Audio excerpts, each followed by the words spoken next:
Breaking news. Anchor స్వేచ్ఛ చనిపోలేదు. Anchor స్వేచ్ఛ ఇప్పుడు కళ్ళు తెరిచి చూస్తోంది. యాంకర్ స్వేచ్ఛ ఇప్పుడు ప్రపంచాన్ని చూస్తోంది. మీరు వింటున్నది నిజమే. యాంకర్ స్వేచ్ఛ నిన్న బలవన్మరణానికి పాల్పడింది. కానీ ఇప్పుడు ఆమె కళ్ళు ప్రపంచాన్ని చూడబోతూ ఉన్నాయి. స్వేచ్ఛ కళ్ళు ఇప్పుడు ప్రపంచాన్ని చూడటానికి దానం చేస్తూ ఉన్నారు వాళ్ళ కుటుంబ సభ్యులు. మీరు చూడండి ఒకసారి, బిగ్ టీవీ స్క్రీన్ పైన మీరు చూస్తున్నారు. యాంకర్ స్వేచ్ఛ మనస్తాపంతో నిన్న బలవన్మరణానికి పాల్పడింది. ప్రస్తుతం గాంధీ ఆసుపత్రిలో పోస్టుమార్టం ముగిసిన తర్వాత స్వేచ్ఛ భౌతికాయాన్ని ఆమె నివాసానికి తరలించారు. అయితే స్వేచ్ఛ కళ్ళను ఆసుపత్రికి దానం చేశారు. స్వేచ్ఛ కళ్ళను మరో చూపు కోసం ఎదురు చూస్తున్న వాళ్ళకి దానం చేశారు. ఇప్పుడు ఆ కళ్ళు ప్రపంచాన్ని చూడబోతున్నాయి. స్వేచ్ఛ ఇప్పుడు భౌతికంగా దూరం అయిపోయి ఉండొచ్చు, కానీ స్వేచ్ఛ కళ్ళు మాత్రం ఇప్పుడు ప్రపంచాన్ని చూడటానికి సిద్ధమవుతున్నాయి. నిజానికి భావోద్వేగమైనటువంటి ఈ క్షణాల్లో ఇలాంటి నిర్ణయం తీసుకున్న స్వేచ్ఛ తల్లిదండ్రులను అభినందించాల్సినటువంటి విషయం. స్వేచ్ఛ మరణం కంటతడి పెట్టిస్తోంది వాళ్ళ కుటుంబ సభ్యులను. స్వేచ్ఛ మరణం కంటతడి పెట్టిస్తోంది స్వేచ్ఛ స్నేహితులను. స్వేచ్ఛ మరణం కంటతడి పెట్టిస్తోంది ఆమె సన్నిహితులను. స్వేచ్ఛ నిజంగా ఒక పోరాట యోధురాలు. ఎప్పుడూ స్వేచ్ఛ పోరాటం గురించి ఆలోచిస్తూ ఉండేది. ఎక్కడైతే అన్యాయం జరుగుతుందో, ఎక్కడైతే అణచివేత జరుగుతుందో, ఎక్కడైతే అనగదొక్కబడుతూ ఉన్నారో అక్కడికి వెళ్ళి పోరాటం చేయాలి అని స్వేచ్ఛ కలలు కనేది. అలా కలలు కన్న స్వేచ్ఛ కళ్ళు ఇప్పుడు ప్రపంచాన్ని చూస్తున్నాయి. స్వేచ్ఛ భౌతికంగా దూరమైన ఆ కళ్ళు ప్రపంచాన్ని చూడబోతున్నాయి. స్వేచ్ఛ తల్లిదండ్రులు ఆ కళ్ళను దానం చేయాలి అని నిర్ణయించుకున్నారు. స్వేచ్ఛ కళ్ళను దానం చేసిన తర్వాత, వాటిని సేకరించిన తర్వాత గాంధీ ఆసుపత్రి దగ్గర నుంచి స్వేచ్ఛ భౌతికాయాన్ని ఆమె నివాసానికి తరలించారు. అయితే స్వేచ్ఛ తండ్రి చెబుతూ ఉన్నారు, స్వేచ్ఛ మరణానికి కారణం పూర్ణచంద్రరావే అని. పూర్ణచంద్రరావు కల్పించిన ఆశలు ఆ తర్వాత ఇప్పుడు అవి నెరవేరకపోవడంతో పూర్ణచంద్రరావు ఆశలు కల్పించి స్వేచ్ఛను మోసం చేశారు.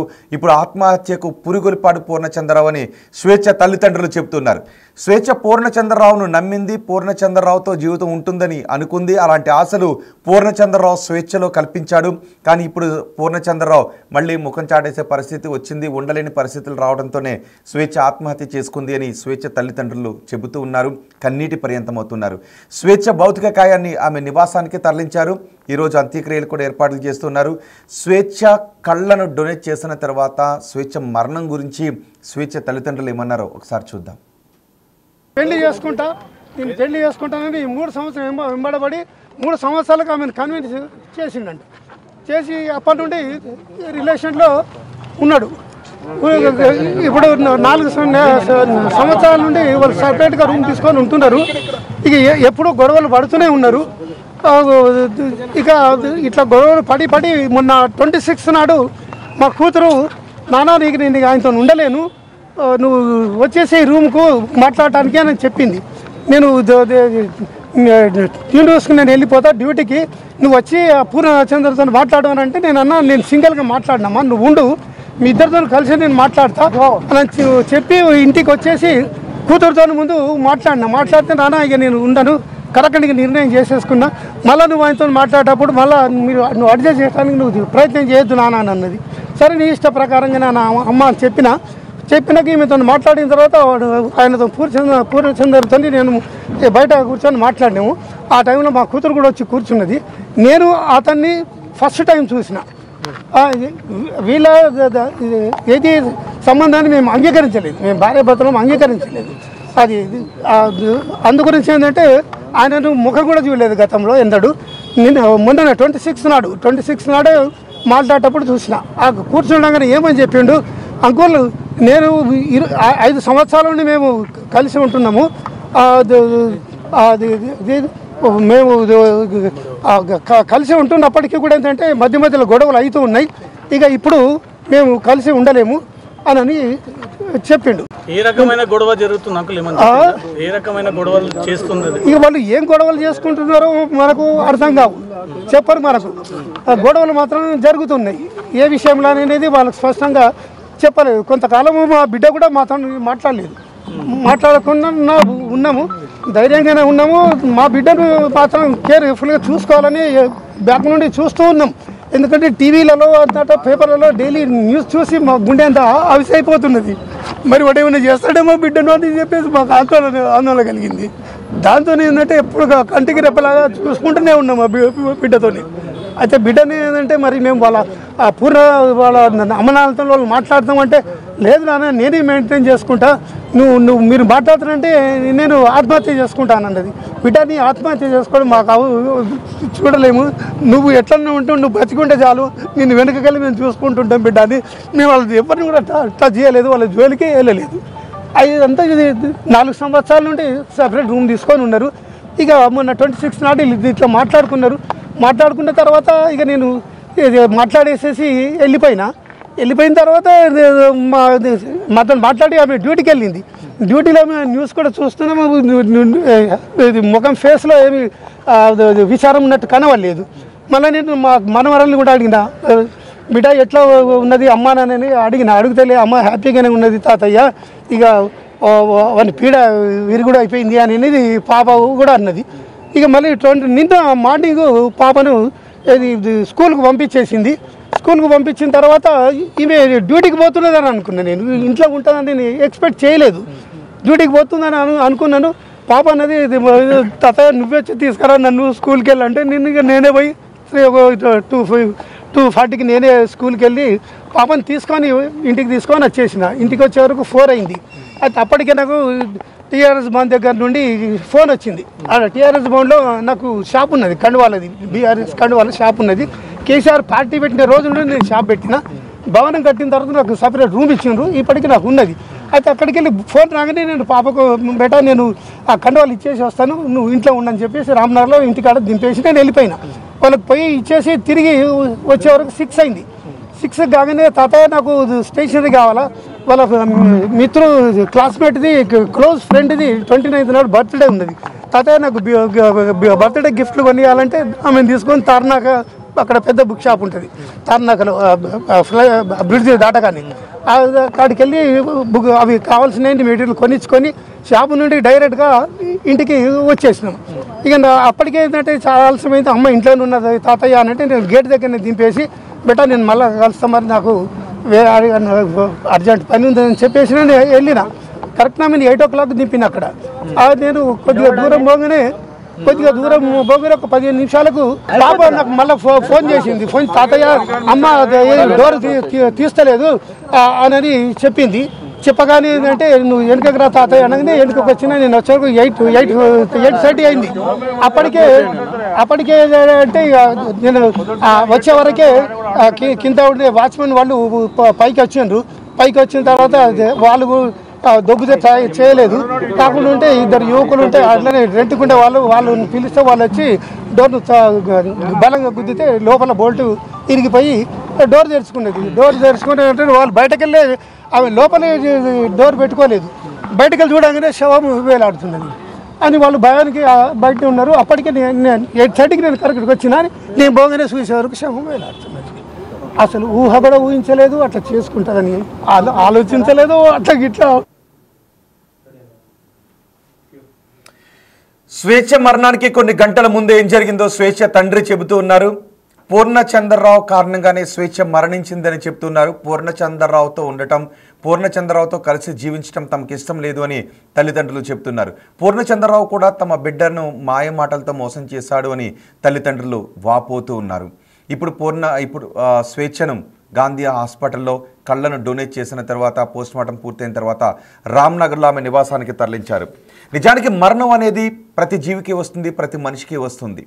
కానీ మరణించిన తర్వాత కూడా చూసే అవకాశం కేవలం మనిషికి మాత్రమే ఉంటుంది. స్వేచ్ఛ అలాగే అనుకుంది, ఎప్పుడో ఒకప్పుడు మరణిస్తాం, కానీ మరణించిన తర్వాత తన కళ్ళు ఈ ప్రపంచాన్ని చూస్తూనే ఉండాలి అని అనుకుంది. అందుకే తన కళ్ళను ముందుగానే డొనేట్ చేస్తున్నట్టుగా ప్రకటించింది. తను చనిపోయిన తర్వాత తన కళ్ళను దానం చేయాలి అని ముందుగానే నిర్ణయించుకుంది. ఇప్పుడు కానీ స్వేచ్ఛ ఆత్మహత్య చేసుకుని మరణించడమే అత్యంత బాధాకరమైనటువంటి విషయం. స్వేచ్ఛ కళ్ళిక ప్రపంచాన్ని చూస్తూనే ఉంటాయి. స్వేచ్ఛ మరణించిన స్వేచ్ఛ మరొకరి కళ్ళతో ప్రపంచాన్ని చూస్తూనే ఉంటుంది, బతికే ఉంటుంది. స్వేచ్ఛ భౌతిక కాయాన్ని ఇప్పుడు రామ్నగర్లో ఆమె నివాసానికి తరలిస్తూ ఉన్నారు. భావోద్వేగ క్షణాలవి. మా ప్రతినిధి సాగర్ ఉన్నారు పూర్తి సమాచారం అందించడానికి. సాగర్, స్వేచ్ఛ నివాసం దగ్గర పరిస్థితి ఏంటి? స్వేచ్ఛ తను చనిపోయిన ప్రపంచాన్ని చూస్తూనే ఉండాలి అని ముందుగానే తన కళ్ళను దానం చేస్తున్నట్టుగా ప్రకటించడం పట్ల ఆమె సన్నిహితులు ఏం చెప్తున్నారు?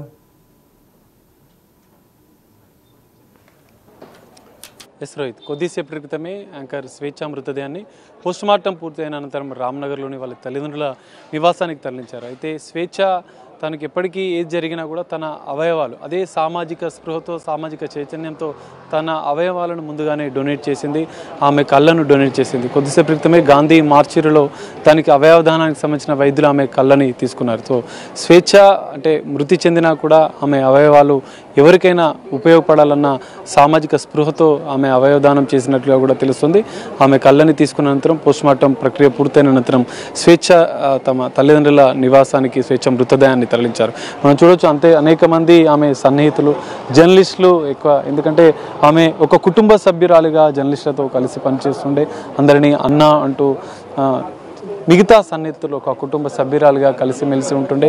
సామాజిక చైతన్యంతో సామాజిక స్పృహతో ఆమె అనేక అంశాలపైన స్పందిస్తుండే అని కూడా అనేక మంది ఇక్కడికి వచ్చినటువంటి జర్నలిస్ట్ మిత్రులందరూ చెప్తున్న పరిస్థితి కనిపిస్తుంది. ఆమె తల్లిదండ్రుల నివాసం వద్ద ఇప్పటికీ అంత్యక్రియలకు సంబంధించిన ఏర్పాట్లు చేస్తున్నారు. అయితే కొద్దిసేపు క్రితం గాంధీ మార్చురీ వద్ద రోధిస్తూ తన తండ్రి తన కూతురు చెప్పిన చివరి మాటలను గుర్తు చేసుకుంటూ రోధించిన పరిస్థితి. నాన్న, నేను పూర్ణచంద్రతో ఇంకా ఉండలేను, నువ్వే వచ్చి మాట్లాడు నాన్న అంటూ తండ్రితో స్వేచ్ఛ చివరి మాటలు చెప్పినట్లుగా కూడా తెలుస్తుంది. నువ్వు ప్రాణాలతో ఉంటే చాలు అని అనుకున్నాం అని ఆ తండ్రి రోధిస్తున్నారు. మా కూతురు ఆత్మహత్యకు పూర్ణచంద్రే పూర్తి కారణం, మా కూతురుని మోసం చేసే విధంగా చేశాడన్న అంశాలు కూడా వాళ్ళు చెప్పిన తండ్రి పంచుకున్న పరిస్థితి. 4 ఏళ్ళుగా కలిసి ఉన్నారు, ఆ రిలేషన్ని మేము ఒప్పుకోలేదు, అయినా తరచుగా గొడవ పడుతుండేవారు. వాళ్ళంతా కూడా 5 ఏళ్ళుగా కలిసి ఉన్నామని చెప్పి పూర్ణచంద్ర చెప్పాడు. నేను వాళ్ళతో మాట్లాడదానన్నా కూడా స్వేచ్ఛ వద్దని వారించింది. నేను ఆత్మహత్య చేసుకుంటున్నాను, వాళ్ళ కుటుంబ సభ్యులతో ఏం మాట్లాడొద్దు అని హెచ్చరించిన నేపథ్యంలోనే మా కూతురు మా కళ్ళ ముందు ఉంటే చాలు అనుకున్నామని చెప్పి ఆ తండ్రి రోధించిన పరిస్థితి కనిపిస్తుంది. సో మనం చూడొచ్చు జర్నలిస్టులు ఒక కుటుంబ సభ్యురాల్ని కోల్పోయినట్లుగా కూడా ఒక రోధిస్తున్న పరిస్థితి, ఒక హృదయ విదారక బాధాతత్వ హృదయంతో జర్నలిస్టులంతా ఆమెకి చివరి కడ చూపు చూసుకుంటూ ఆమెకి నివాళులర్పిస్తున్న పరిస్థితి కనిపిస్తుంది. కొంతమంది సామాజికవేత్తలు కూడా ఇక్కడికి వస్తున్నారు, ఎందుకంటే ఆమె అనేక అంశాలపైన ఒక జర్నలిస్ట్గానే కాదు సామాజిక చైతన్యం సమాజం పైన లోతైన విశ్లేషణతో ఆమె కొంత రచనలు కూడా చేసింది. అందులో భాగంగా ఆమెకు అత్యంత సన్నిహితులుగా ఉండేవారు కూడా ఇక్కడికి వచ్చి ఆమెకి చివరి చూపుగా వీడ్కోలు పలుకుతున్న పరిస్థితి, నివాళులు అర్పిస్తున్న పరిస్థితి కనిపిస్తుంది. సీనియర్ జర్నలిస్టులే కావచ్చు, ఆమెతో కలిసి పనిచేసినటువంటి సన్నిహితులు అనేక మంది ఆమె మృతదేహానికి నివాళులు అర్పిస్తున్నారు. తల్లి ఎంతో రోధిస్తుంది హృదయ విదారకంగా, ఎందుకంటే వాళ్ళు ఇద్దరు తల్లిదండ్రులు స్వేచ్ఛగా, ఒకతే కూతురు, ఆమె స్వేచ్ఛగా ఉండాలనే ఆమెకు ఒక మంచి, వాళ్ళ ఇద్దరు తల్లిదండ్రులు కూడా ఒక భావజాలంతో ఉన్నవారు. దానికి అనుగుణంగానే ఆమెకి స్వేచ్ఛ అనే పేరు పెట్టారు. కానీ ఆమెకు స్వేచ్ఛ లేకుండా ఓ వ్యక్తి మోసం చేసిన నేపథ్యంలో ఇంత దారుణంగా ఆమె మమ్మల్ని విడిచి వెళ్ళిపోతుందా అంటూ కూడా వాళ్ళు రోధిస్తున్న పరిస్థితి. సో మనం చూడొచ్చు కొన్ని హృదయ విదారక దృశ్యాలు మనకు కనిపిస్తున్నాయి. స్వేచ్ఛకు అత్యంత సన్నిహితులు ఇక్కడికి చేరుకుంటున్నారు, అనేక మంది జర్నలిస్టులు, సీనియర్ జర్నలిస్టులు, జర్నలిస్ట్ సంఘాల నాయకులు కూడా, ఎందుకంటే జర్నలిస్టుల హక్కుల కోసం కూడా ఆమె మహిళా జర్నలిస్టుల కోసం అనేక ఉద్యమాల్లో పాల్గొనడమే కావచ్చు, అనేక సభల్లో ఆమె మాట్లాడిన పరిస్థితి, సామాజిక చైతన్యంతో ఆమె అనేక అంశాలపైన ఇటు స్పందించిన పరిస్థితి మనకు కనిపిస్తుంది.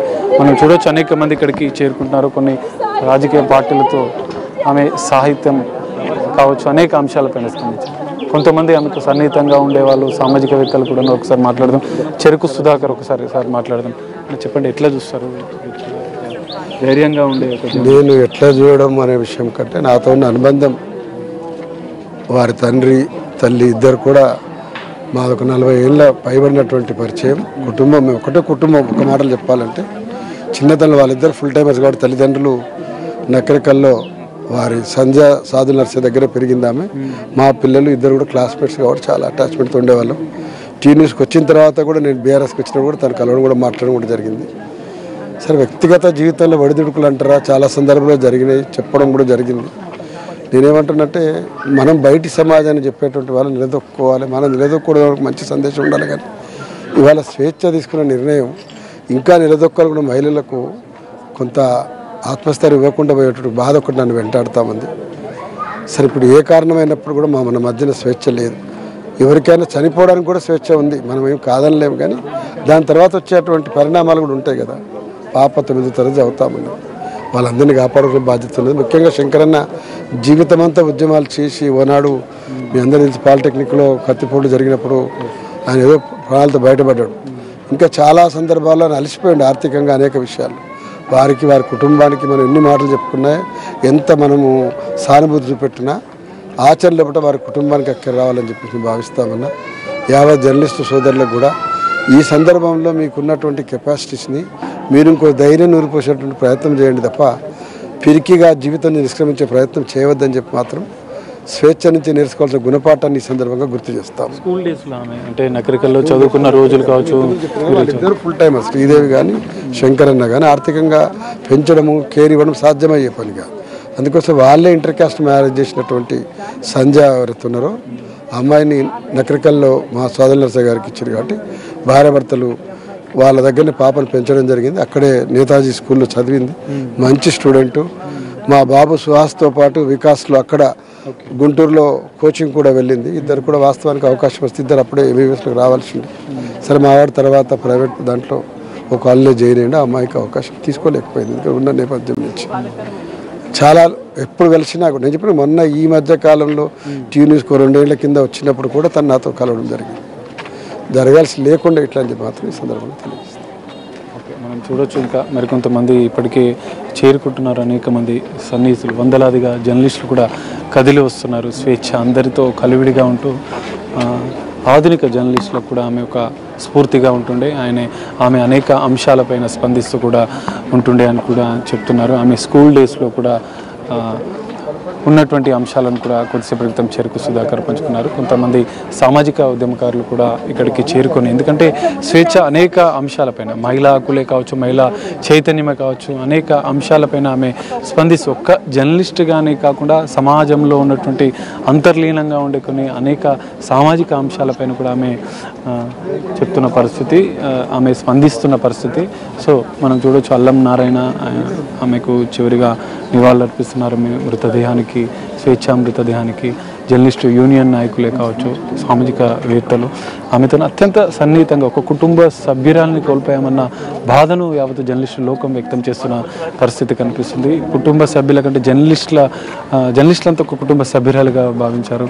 ఆమె లేకపోవడం అనేది చాలా బాధాకరం. ఇది ఒక గుణపాఠంగా, ఎందుకంటే జర్నలిస్ట్ అంటేనే అనేక అంశాలపైన స్పందిస్తూ సమాజాన్ని చైతన్యం చేస్తూ ఉంటారు. సో కానీ స్వేచ్ఛ ఈరోజు ఈ విధంగా చేసుకోవడం అనేది అత్యంత బాధాకరం. ఇది యావత్తు జర్నలిస్టులకు ఒక గుణపాఠంగా కావాలి. భవిష్యత్తులో ఇలాంటి నిర్ణయాలు తీసుకోకుండా ఉండాలన్న అంశాలను కూడా వాళ్ళు చెప్తున్న పరిస్థితి. సన్నిహితంగా ఉండే వారితో పాటుగా జర్నలిస్టులు, సామాజిక ఉద్యమకారులు ఇక్కడికి చేరుకుని తమ యొక్క అంతిమ వీడ్కోలుని స్వేచ్ఛ మృతదేహానికి నివాళులర్పిస్తూ వాళ్ళు పలుకుతున్న పరిస్థితి కనిపిస్తుంది. ఇప్పటికీ వందలాదిగా జర్నలిస్టులు, సామాజిక ఉద్యమకారులు అనేక మంది ఆమె నివాసం వద్దకు చేరుకుని రోధిస్తున్నారు. ఆమెతో అత్యంత సన్నిహితంగా ఉండేవారు. చూడొచ్చు, అసలు మనం చూడొచ్చు ఒక జర్నలిస్ట్గా ఆమె అనేక అంశాలపైన, వార్తలనే కాదు సామాజిక అంశాలపైన ఆమె స్పందిస్తూ తెలంగాణ ఉద్యమంలో అసలు బాసిన అమరులు ఆత్మహత్యలు చేసుకోవద్దంటూ కూడా ఆమె అనేక అంశాలపైన ఆమె వార్తల రూపంలో సామాజిక మాధ్యమాల్లో కూడా ఆమె స్పందించారు. జర్నలిస్టు లోకాన్ని పూర్తిగా ఆమె బాధలో నెట్టేసిందంటూ కూడా అనేక మంది జర్నలిస్టులు అభిప్రాయపడుతున్నారు. ఎంతో ధైర్యంతో ఉండే స్వేచ్ఛ ఈరోజు మా మధ్య లేదు అన్న విషయాన్ని మేము జీర్ణించుకోలేకపోతున్నామంటూ కూడా వాళ్ళు రోధిస్తున్న పరిస్థితి కనిపిస్తుంది. అందరితో అత్యంత కలివిడిగా ఉండే స్వేచ్ఛ ఈరోజు అందరినీ ఒంటరి చేసి వెళ్ళిపోయింది అంటూ కూడా వాళ్ళు బాధాతత్వ హృదయంతో తమ హృదయ బాధను వ్యక్తం చేస్తున్న పరిస్థితి కనిపిస్తుంది. POW సంధ్య కొద్దిసేపటి క్రితమే ఆమె ఆరోగ్యం బాగాలేకున్నా స్వేచ్ఛతో ఆమెకున్న అనుబంధ నేపథ్యం, ఎందుకంటే మహిళల హక్కుల కోసం, మహిళల చైతన్యం కోసం స్వేచ్ఛ అనేక సమావేశాల్లో వారితో కలిసి పాల్గొన్నది. అనేక సమావేశాలు, సభలలో కూడా స్వేచ్ఛ పాల్గొన్నది. అవన్నిటినీ నెమరు వేసుకుంటూ ఇటు POWకి సంబంధించినటువంటి నేతలు, నాయకురాలు కూడా వాళ్ళ యొక్క అనుబంధాన్ని పంచుకుంటున్నారు.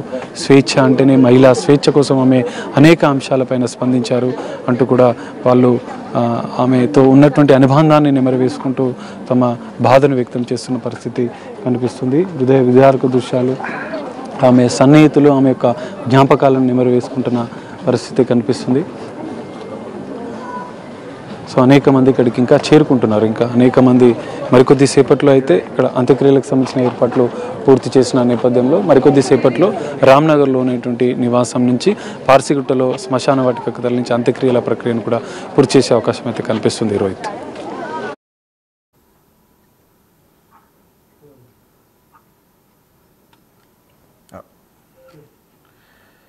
స్వేచ్ఛ మరణాన్ని తట్టుకోలేక జర్నలిస్టులు కన్నీటి పర్యంతం అవుతూ ఉన్నారు. స్వేచ్ఛ మరణం తమని తీవ్రంగా కలిచివేస్తోందని చెప్తున్నారు. అయితే స్వేచ్ఛ మరణానికి కారణం పూర్ణచంద్రరావు అని స్వేచ్ఛ తల్లిదండ్రులు ఆరోపిస్తూ ఉన్నారు. ఇక్కడ స్వేచ్ఛ చనిపోయినా ఇప్పుడు ప్రపంచాన్ని చూస్తూ ఉంది. నిజానికి మరణం అనేది ప్రతి జీవికి ప్రతి మనిషికి వస్తుంది. అది ఎప్పుడు ఎక్కడ ఎలా వస్తుందో ఎవరికీ తెలియదు. అందుకే స్వేచ్ఛ తనకు ఎప్పుడు మరణం వచ్చినా తన కళ్ళు మాత్రం ప్రపంచాన్ని చూడాలి అని అనుకుంది. తన కళ్ళు మాత్రం ప్రపంచాన్ని చూస్తూనే ఉండాలి అని అనుకుంది.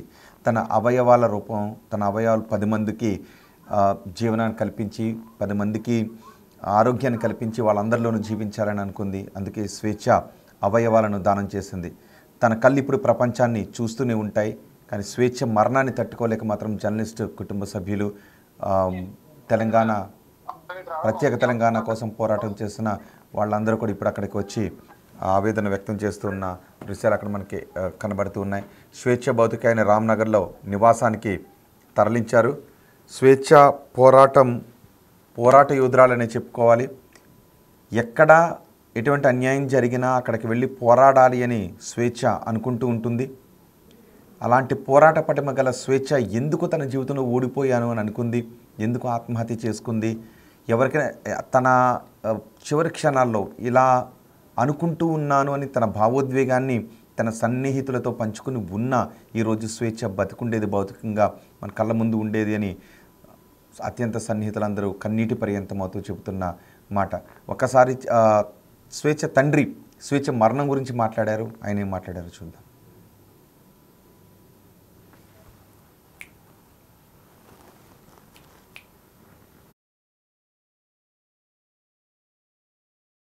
చేసి అప్పటి నుండి రిలేషన్లో ఉన్నాడు. ఇప్పుడు 4 సంవత్సరాల నుండి వాళ్ళు సపరేట్గా రూమ్ తీసుకొని ఉంటున్నారు. ఇక ఎప్పుడూ గొడవలు పడుతూనే ఉన్నారు. ఇక ఇట్లా గొడవలు పడి మొన్న 26 నాడు మా కూతురు, నాన్న నీకు నేను ఆయనతో ఉండలేను, నువ్వు వచ్చేసి రూమ్కు మాట్లాడటానికి అని చెప్పింది. నేను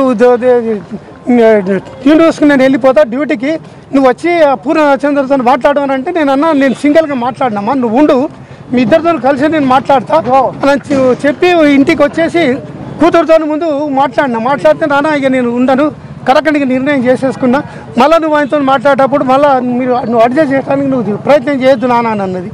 సరే నీ ఇష్ట ప్రకారంగా నా అమ్మ చెప్పినాక ఈమెతో మాట్లాడిన తర్వాత ఆయనతో పూర్ణచంద్రతో నేను బయట కూర్చొని మాట్లాడినాము.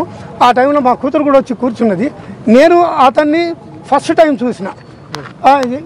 వీళ్ళ ఏది సంబంధాన్ని మేము అంగీకరించలేదు, మేము భార్యాభర్తలు అంగీకరించలేదు.